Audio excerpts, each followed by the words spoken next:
I'll take you to court, you ungrateful brat. That's what my mom yelled at me after I refused to co-sign the mortgage for my brother Hudson, her golden child. But why was my mom threatening to sue me, and what exactly was she planning to sue me for? Let me tell you what happened and how I handled the whole situation. Hello, my name is Chloe. I'm 30 years old and currently working as the chief financial officer for a furniture manufacturing company in California. Right now, I live with my father, James, in a small house on the outskirts of Riverside, a quiet city about an hour's drive from Los Angeles. Every morning before heading to work, my dad and I sit together on the front porch sipping coffee. He always wakes up earlier than I do, makes the coffee, and reads the newspaper. We don't say much. We sit there and soak in the peace of the morning.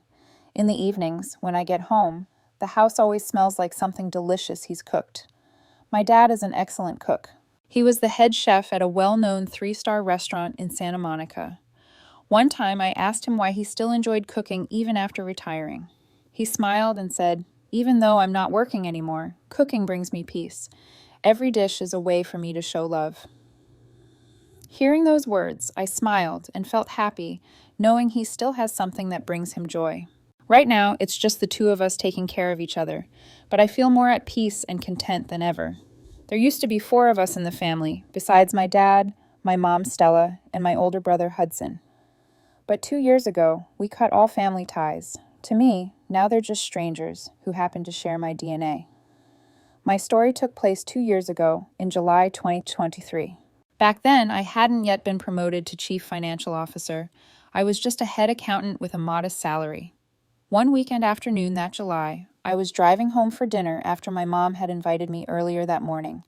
My place was about a 20-minute drive from my parents' house, so we still saw each other now and then on weekends, though not all that often.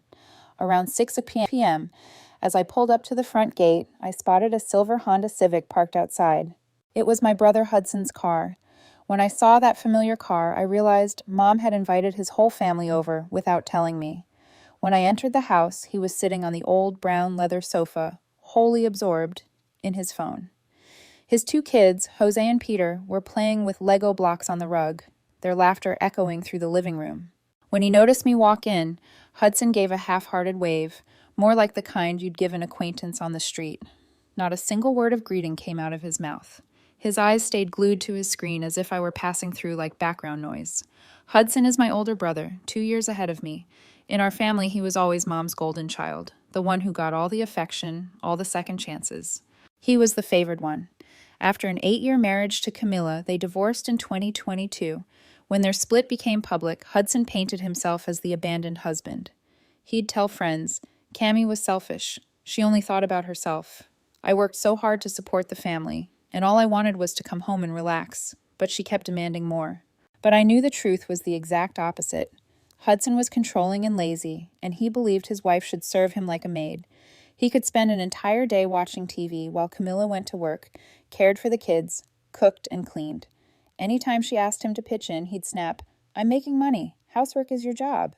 Camilla put up with it for 8 years, but eventually she'd had enough. She realized she was living like a single mom, even though she still had a husband, and the marriage finally fell apart. After the divorce, they agreed to raise 1 child. Hudson cared for Jose, and Camila kept Peter. On weekends, they'd arrange for the boys to spend time together so the brothers could stay close. After giving Hudson a cold nod, I headed straight to the kitchen to greet my parents. Dad was standing by the counter helping Mom chop vegetables, his face as gentle as always. Without hesitation, I rolled up my sleeves and joined them in prepping dinner. I handed Dad a bottle of red wine I'd picked up on the way, and he took it, examining the label closely before giving me a warm smile and saying, "Thanks for remembering what I like." Hearing that sincere compliment from him warmed my heart. At least someone in this family still saw me and still valued me. My dad, James, has always been the man who quietly endures my mom's temperament. He's gentle, soft-spoken, and prefers peace over confrontation. Whenever my mom decided for the family, he would nod in agreement, even though sometimes I could see a hint of disagreement in his eyes. Once I asked him why he never stood up to her. He smiled and said, "In marriage, sometimes you have to choose your battles. Your mom has a strong personality. I understand that as long as she's happy, that's enough for me." My mom, Stella, is the kind of woman who likes to have the final say in everything. Whether it was a big decision like buying a house or picking schools for us, or something small like what to cook for dinner, she wanted to be in control. She's not bad, but she has a strong need to manage everything and firmly believes her way is right. Whenever Hudson had a problem, she'd jump in to help without asking anyone. And whenever I voiced a different opinion, she'd say, "I've lived longer than you. I know what's best for this family." There were times I couldn't understand why my dad was so patient with her controlling ways. But then I'd see them sitting together watching TV at night, Dad making coffee for her every morning, or Mom cooking his favorite dishes, and I'd think, maybe they figured out their version of happiness. Some secrets in a marriage are only known to the people living it. In their case, maybe their love is shown through quiet, everyday gestures, not through sweet words or heated arguments. Around 7 p.m., we all sat down for dinner. The table was set thoughtfully with delicious dishes Mom and Dad prepared together. The atmosphere was warm and relaxed at first, brought to life by the cheerful laughter of my two nephews. Hudson sat across from me, still occasionally scrolling through his phone, even though Mom had repeatedly reminded him to put it away. Dad sat at the head of the table, quietly enjoying the bottle of wine I'd brought. Mom stayed busy serving food to Jose and Peter, constantly checking in. "Do you want more? This meat is delicious." Jose, the older one at 8, sat beside his 6-year-old brother, Peter. Though they didn't live under the same roof, their bond was undeniable. Jose would gently remind, "Peter, eat your veggies." Or Peter would break his bread in half to share when he saw Jose had finished his portion. When Peter accidentally spilled his drink, Jose immediately grabbed a napkin to wipe it up, saying, "It's okay, Peter. I spill stuff all the time, too." They both giggled. No blame, no scolding, just kindness. Watching those two take care of each other so naturally, without being told to, filled me with a strange warmth. They shared, protected, and understood each other instinctively. In that moment, I wish my brother and I had grown up like that. When we were kids, Hudson never shared anything with me. He always took the best for himself. When there were candies, he'd eat first and eat more. When there was a new toy, he'd pick first, and only then would I get a turn. Anytime I protested, Mom would say, "Let your brother have it. He's older." I still remember when Hudson would steal my favorite spot in front of the TV. He'd throw a fit if I refused to move, and Mom would force me to give it up.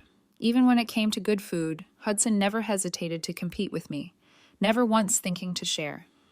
Thinking back on all that still leaves a bitter taste, not because of the toys or snacks, but because I always felt like I was second in line in my family. Watching Jose and Peter, I realized that's how real brothers should treat each other. That dinner ended on a cheerful note. I genuinely enjoyed that rare, warm moment with my family, even if some of me still carried the quiet sadness of an unfair childhood. After dinner, the joyful atmosphere lingered in the sound of Jose and Peter's laughter as they ran outside to play. Once we had cleared the table, Mom suggested, "Let's all sit in the living room for a bit. I have something to say." Her tone was more serious than usual, and I sensed something wasn't right. A few minutes later, we moved into the living room. Hudson, as always, had his phone glued to his hand. Dad settled into his usual armchair, and I sat near the window. Mom made coffee for everyone. After taking a sip and setting her cup down, she turned to me with a cautious look and asked, "How's work going? How much have you managed to save?" I'm unfamiliar with sharing my financial details, even with family, so I kept it vague. "I'm doing fine. The job's steady, and I make enough to live on." She nodded, seeming satisfied with that answer. Then, after a brief silence, she suddenly asked, "Can you lend me 400,000?" I nearly spit out my coffee. I stared at her in disbelief. Unsure if I'd heard right, I asked immediately, "Did you say $400,000? What do you need that kind of money for?" Without hesitation or any effort to explain gently, she said, "Hudson needs a house. Lend him the money. I'll co-sign for him." I was stunned by her bluntness. She spoke as if $400,000 was a casual favor, as if it was obvious that I should be the one to cover it. I looked at Hudson, still silent, staring at his phone like none of this involved him. Yes, I had the money. It was what I'd saved over many years of hard work and discipline. But knowing Hudson's laziness and lack of responsibility, how long would it take him to pay me back? And my mom, now retired and living off a modest pension, had no means to guarantee anything. After nearly a minute of weighing everything, I gave a direct answer. I told her, "Mom, that's huge money. I can't lend it." She immediately grew irritated. Her tone hardened. "Chloe, with your job and income, you can afford it. Don't be selfish. Help your brother." Hearing her call me selfish, I let out a bitter laugh and shook my head. I couldn't believe she said that so easily. When I didn't budge, she tried a different angle, now sounding like she was bargaining. "If you don't want to lend the money, let Hudson live in your house. He needs a stable place." This time, I was genuinely shocked and furious. I couldn't understand how a 30-year-old grown man still needed his mother to scheme and beg on his behalf like he was a helpless child. I didn't want to argue or explain anymore. I looked at her and said firmly, "There will be no $400,000, and I am not giving up my house." Realizing she could no longer manipulate me like she used to, Mom grew angry and lost her composure. Her voice rose sharply, filled with disappointment. "It's truly sad to have such a selfish daughter in this family." That's when Hudson finally looked up from his phone and chimed in with a tone full of blame. "You're heartless. You're going to let your nephews go without a stable home." I stared into his eyes and replied clearly and firmly, "They're your kids. You're their father. Take responsibility. Don't pass it off on someone else." Looking at the people I once called family, people who were now trying to guilt trip and pressure me into sacrificing for Hudson's benefit, I felt nothing but disappointment and profound sorrow. Across from me, Dad sat silently watching the whole thing unfold without saying a word. His face showed no emotion. I stood up, grabbed my coat, and walked to the door. And before I left that house, I told myself that if they ever bring this up again, I will never return here. Driving home that night through the darkness, I felt overwhelmed by disappointment, not because of the $400,000, but because of the way my mother mistreated me compared to Hudson. What could be more heartbreaking than realizing the mother you love sees you as nothing more than an ATM, ready to dispense cash for Hudson whenever needed? But what cut deepest was Dad's silence. He sat through the entire argument without saying a word. He didn't defend me. He didn't step in when Mom and Hudson ganged up on me. Maybe he's been avoiding conflict for so long that he's lost the courage to stand up for what's right. Suddenly, memories from childhood came flooding back like an old movie playing in my mind. Hudson was always favored, charming, smooth-talking, able to win over adults with a smile and a compliment. On the other hand, I was the blunt one, too honest to flatter. Relatives and neighbors always said, "Hudson is so smart, such a great talker, he'll go far." When it came to me, they'd say, "Chloe's too quiet, she should learn to speak up like her brother." That favoritism never went away. When Hudson was in college, Mom sent him money regularly. When it was my turn, she said, "You can handle it. I believe in you." It sounded like trust, but it was just a way not to have to help. Even after Hudson married, Mom kept sending him money, small amounts of $500 or $1,000 each month, supposedly for the grandkids. Meanwhile, I never received any financial help from her. But I'm not the selfish one they make me out to be. I've always been there for Jose and Peter, buying them gifts on birthdays, Christmas, or just because I saw something they'd like. After Hudson's divorce from Camila, I even gave him $3,000 to help him rent an apartment and get back on his feet. I never asked for that money back. I considered it a gesture of support from one sibling to another. But clearly, that was never enough for them. Everything I did was taken for granted, and once given, they just expected more. I was disappointed they didn't know when to stop. They didn't understand that love and support have limits, that always relying on someone else doesn't help Hudson grow. It only stunts him. They were trying to make me responsible for his life while he put in zero effort himself. That night, I came home heavy-hearted, questioning whether I wanted to keep a relationship with a family like this anymore. In the days following that tense conversation, my mom and I didn't speak. I assumed she was still angry with me, but I had no intention of calling or apologizing. Instead, I threw myself into work, trying to push the whole situation out of my mind. Work became my refuge. I started getting to the office earlier, staying later, burying myself in numbers and financial reports. At least everything made sense. Everything was transparent. No one asked me for anything unreasonable. About 2 weeks later, my dad called on a Monday morning as I was getting ready for work. The moment I picked up, his tone was somber. "Chloe, I need to tell you something. Your mom and Hudson went ahead and bought the house. Your mom used $100,000 from her savings for the down payment, and the remaining $300,000 is listed under you for financing. Be careful. Hearing that, I felt a surge of confusion and anger. They'd gone through with it, bought a house they couldn't afford, and somehow put my name on the hook. But alongside the fury, I also felt something unexpected. Warmth. For once, Dad had stepped up and warned me. After the silence, I asked hesitantly, "Why are you telling me this?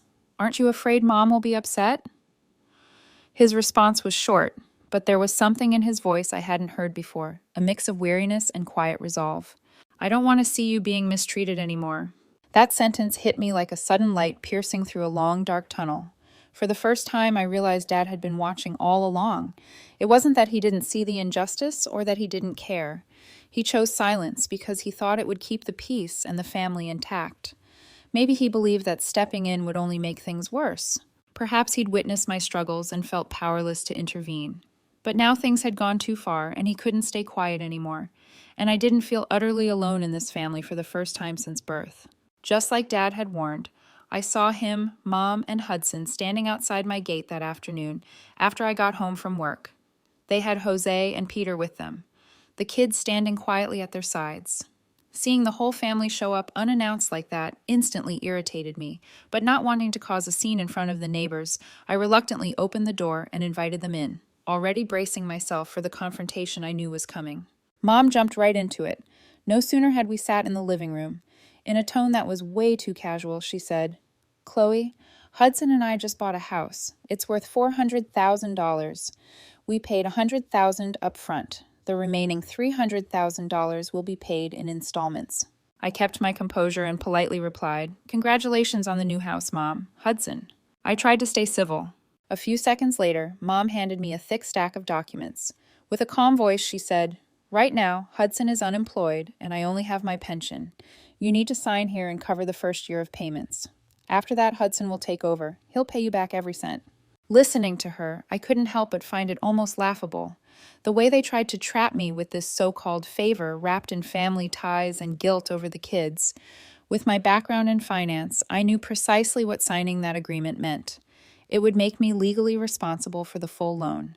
And when Hudson inevitably defaulted, something I found all too likely, it would fall squarely on me. After a brief pause, I gave a firm answer. "I'm not signing." Immediately, Mom raised her voice, clearly disappointed.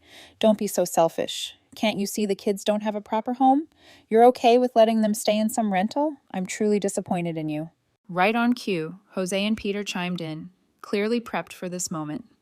Jose pleaded, "Auntie Chloe, please help us. We want a home to live in." Peter hugged me tightly and sobbed, "Please help my dad. I don't want to live in a rented place anymore." Seeing that broke my heart, not because of their words, but because I knew exactly who had coached them.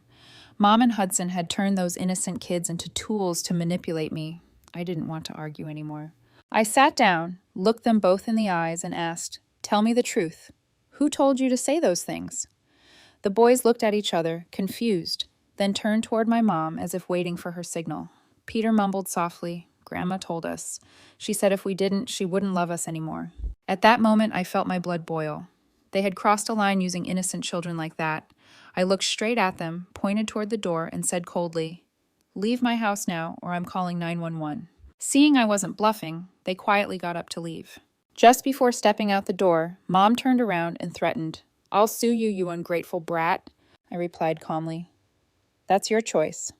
And honestly, I had no idea what she thought she could sue me for. I owed her nothing. I figured she was lashing out in anger. As they walked out, Dad lingered behind. He placed a hand gently on my shoulder. That small, warm gesture helped steady me after everything that had just happened. I thought Mom had just been lashing out in anger, that her threat to sue me was nothing more than emotional blackmail, but I was wrong. A week after that confrontation at my house, I received a notice from the court informing me that I was being sued in a civil case. I couldn't believe my eyes when I opened the envelope and read the contents. In the complaint, my mother demanded $200,000 from me, claiming it was the amount she had spent covering my college education, tuition, and living expenses over 4 years.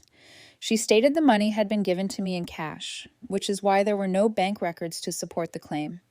However, she claimed to have a witness who could testify that I accepted the money. Staring at that notice, I felt an overwhelming wave of bitterness. The woman who gave birth to me was now willing to fabricate a story, fake evidence, and drag me to court. all in service of helping Hudson. I immediately called her. She picked up after 2 rings. I didn't bother with greetings. I went straight to the point, my voice sharp with anger. "You're suing me over something that never happened just for the sake of your golden son?" She didn't answer the question. Instead, her voice took on a tone like she was making a deal. "If you agree to sign and take over the mortgage payments for Hudson, I'll withdraw the lawsuit." At that, I lost it. I shouted into the phone, "Fine, I'll see you in court." Then I hung up. In that moment, I was still in shock, but more than anything, I was resolute. I was ready to face her in court. After receiving the court summons, I decided to represent myself. Honestly, I knew from the start that this lawsuit was a waste of her time and money, because there was no way it would end the way she wanted. I've worked in finance for years and studied business law and financial regulations. I know how these kinds of cases work. If there's no clear, verifiable evidence, like bank transfers, signed loan agreements, or at the very least written confirmation through text or email, a judge will rule against the plaintiff. And to be clear, I never borrowed a single cent from my mother during college.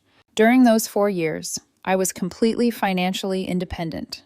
From the moment I turned 18, I applied for federal student loans. The loans were enough to cover my tuition and part of my living expenses. I earned the rest by working part-time at the campus library during nights and weekends. I remember those long nights, juggling work and study, living in a cramped dorm room with 2 roommates. Most of my meals consisted of instant noodles or basic sandwiches. During tough months, I sold back used textbooks to afford new ones for the next semester. I built my life on hard work and self-reliance, and because of that, I had nothing to fear. 2 months later, the civil trial took place.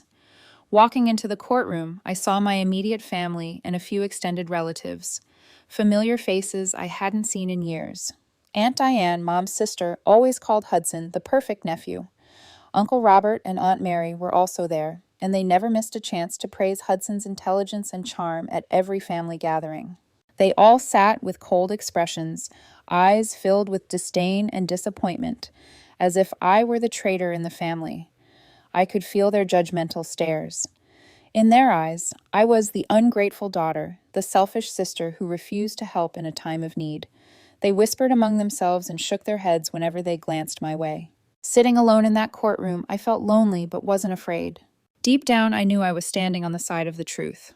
Once the judge gave the go-ahead, my mother stood and confidently testified that between 2013 and 2016, she had given me $50,000 in cash 4 separate times, up to $200,000. She claimed she had a witness to support her story. That witness was none other than Hudson. After taking his oath, Hudson began testifying with a straight face. "I saw my mother give Chloe $50,000 in cash on 4 occasions, August of 2013, 2014, 2015, and 2016. She handed her the money every time a new school year began, and Chloe promised to pay it back after graduation." Hearing Hudson lie so smoothly, so shamelessly, made my chest tighten. This was the very brother I once cared for deeply, the one I had helped without hesitation, and now he was fabricating a story in court to bring me down. I felt rage and heartbreak watching the people I once loved the most swear false testimony to protect Hudson's interests. Mom's lawyer, a middle-aged man with thick glasses, began grilling me with loaded questions.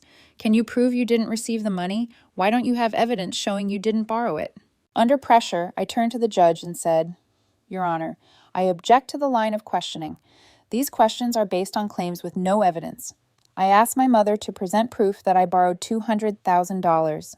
Additionally, Hudson is her son, so his testimony in a case where his mother is the plaintiff should not be considered impartial."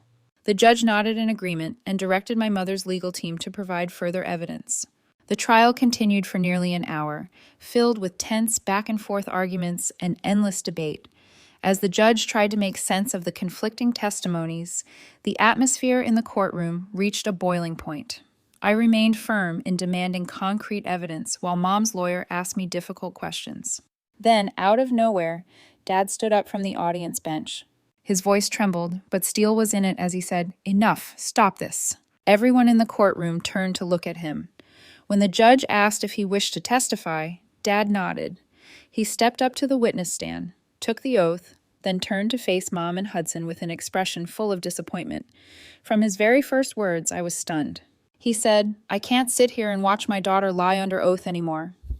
He turned toward Hudson and continued, "You and your mother have conspired in this case." Mom's face turned pale. She jumped to her feet and shouted, "James, what are you saying?" Hudson looked panicked, trying to stop Dad from going on. The judge banged the gavel and ordered silence, then returned to Dad, asking him to proceed. Dad didn't hesitate. He laid everything bare. He told the court about the house Mom bought for Hudson, despite not having the means to pay for it, and how they tried to pressure me into taking on the mortgage. He stated that there was never any $200,000, and that I had been financially independent since I was 18. By then, murmurs had begun among Mom's side of the family. Confusion and doubts spread among them. Shaken by the sudden turn, Mom accused Dad of lying, and Hudson claimed Dad was too old to remember things clearly. But the judge had heard enough. He struck the gavel firmly and called the courtroom to order. And me, I sat there heart pounding. For the first time in my life, Dad had stood up and defended me in front of the whole family. After Dad's testimony, the judge struck the gavel and announced a 30-minute recess for deliberation with the review panel. The courtroom fell into an uneasy silence, broken only by faint murmurs from relatives seated in the back. Watching everything that had just unfolded, I knew the outcome was clear. Dad's testimony had laid the truth bare, and there was no longer any doubt about who was lying. 30 minutes later, the judge returned and spoke with firm authority. After reviewing all evidence and testimonies, the court rules in favor of Ms. Chloe in this case. As soon as he said those words, I felt immense relief. But the judge wasn't done. His voice sharpened as he continued. Ms. Stella and Mr. Hudson will be responsible for all court costs. Furthermore, based on Mr. James's testimony, this civil court will refer the matter to criminal court for charges of perjury and defamation against Ms. Stella and Mr. Hudson. The moment he said that, my mother and Hudson both went pale. They likely never imagined it would go this far. Mom buried her face in her hands and began to cry while Hudson just sat frozen, hollow-eyed and silent. I didn't feel triumph or satisfaction. What I felt was justice, but beneath that, a deep sadness, because I knew at that point my family was truly, irreparably broken. As I stepped out of the courtroom, my mother's side of the family looked at me with nothing but hatred and resentment. Their contempt was no longer hidden. Aunt Laura, my mother's younger sister, blocked my path and snapped, "Are you happy now? Your mom and brother are about to face jail time, all because of your selfishness." Other relatives chimed in angrily. "Chloe, you're heartless. You tore this family apart over money. You're not even human." I stopped, turned to face them, and looked each one in the eye. Then I said loudly and clearly, "If you love my mother and Hudson that much, you pay for the house. As for me, I'm done with this." With that, I turned and walked away, leaving Aunt Laura and the others behind, fuming but powerless to stop me. I knew from that moment on, I would be seen as the enemy in their eyes, but at least I had finally protected myself from the toxic grip of this family. That same afternoon, while I was sitting in the living room trying to process the complex emotions from the trial, the doorbell suddenly rang. When I opened the door, I saw Dad standing with 2 large suitcases. His face looked exhausted and worn. I immediately invited him in, concerned about what might have happened. He sank into the sofa, clearly drained. Then he told me what had happened after the court session. The moment they got home, my mother erupted in rage. She screamed, blaming him for betraying the family and destroying Hudson and her plans. She said he had ruined everything and that she could never forgive him for testifying against her and Hudson. In the end, she threw him out of the house and announced she would file for divorce. After telling me everything, Dad looked at me with tired eyes and asked quietly, "Can I stay here for a few days?" Hearing that broke my heart. He had sacrificed a marriage of nearly 35 years to stand up for me, to speak the truth. Without hesitation, I replied, "You can stay here as long as you want. You stood up for me today. Thank you, Dad." Then I stood up and hugged him.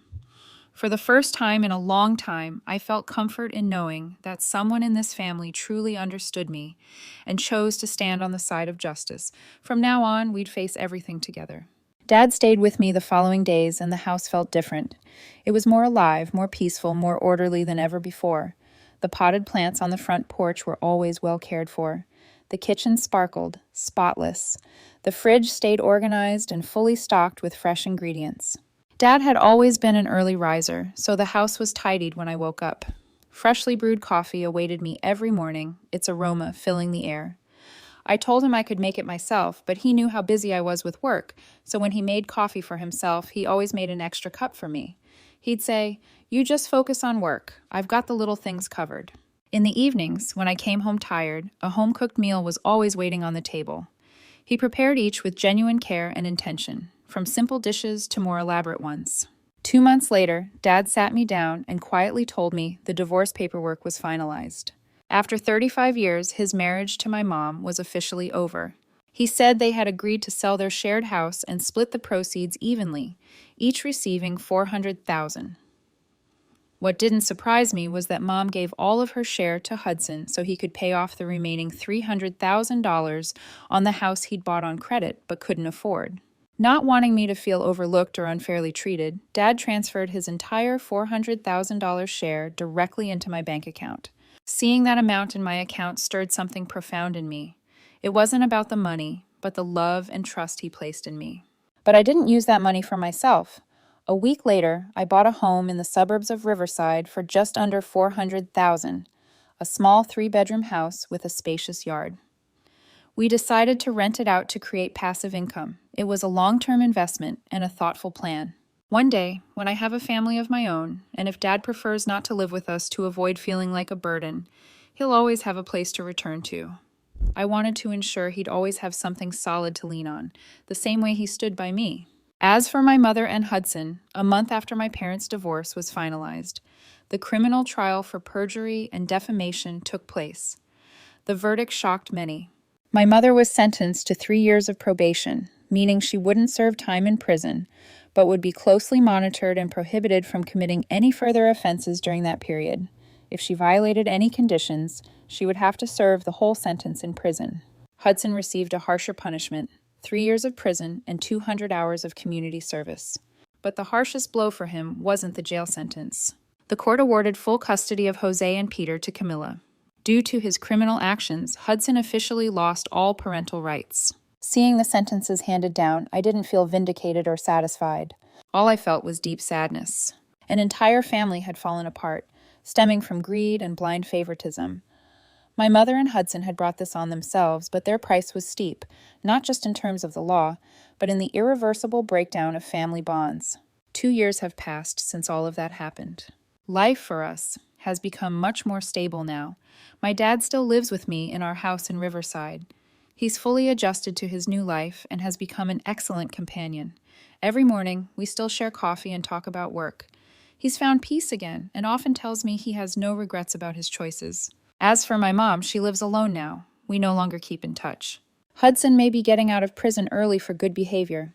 I don't know what he plans to do once he's released, but I hope he's learned something from his past mistakes. Camilla often brings Jose and Peter to visit on weekends. I'm grateful the kids can still feel a sense of family, even under challenging circumstances. And me, I'm in a relationship now. His name is Nicky. He's 32, works in IT infrastructure, and we met through a mutual friend during a coffee outing in Santa Monica. Nicky listens and understands, something that impressed my dad immediately. Life now is mainly peaceful, though I still get harsh words from relatives occasionally. They say I was cruel for letting my brother go to jail, that I destroyed the family over money. But what about you? After hearing my story, what do you think of me? If you were in my position, what would you have done? Share your thoughts in the comments below. I genuinely want to hear what others think. And don't forget to subscribe, like, and share the story if it resonated with you. Thanks for listening. See you in the following story.